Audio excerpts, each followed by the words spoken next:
Today you read Gray Wolf, Red Fox, and I wanted to look and see how the author organizes the information.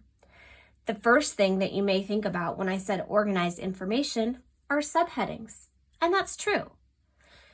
They have looks are everything. The information in this section of the subheading is all about looks.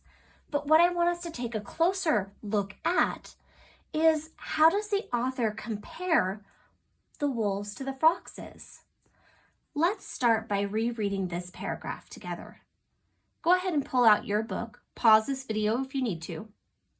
And when you're ready to read this second paragraph, here's paragraph 1, here's paragraph 2. Unpause the video. Let's read together. Voices together. Ready, begin. The gray wolf is the largest member or part of the wild dog family.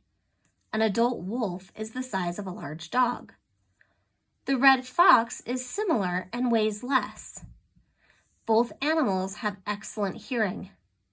The red fox can even hear small animals digging holes underground. I want you to stop here. Did the author only tell us about wolves or only tell us about foxes? You're right. They compared wolves and foxes together.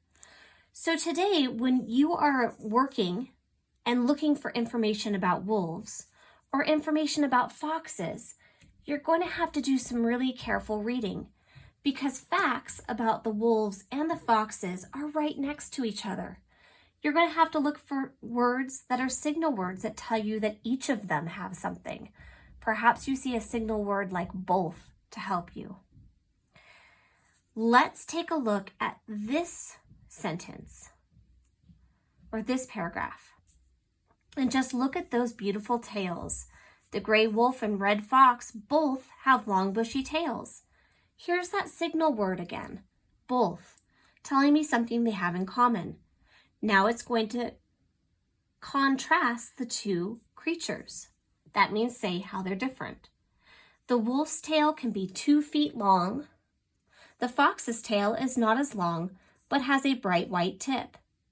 In the winter, foxes use their thick furry tails as protection from the cold. In this paragraph and this paragraph, you have information about both of the animals, and you have the author telling you how they're the same and how they're different in these tiny little sections. It's not isolated. So here, looks are everything. You're going to find out what's the same and different about foxes and wolves.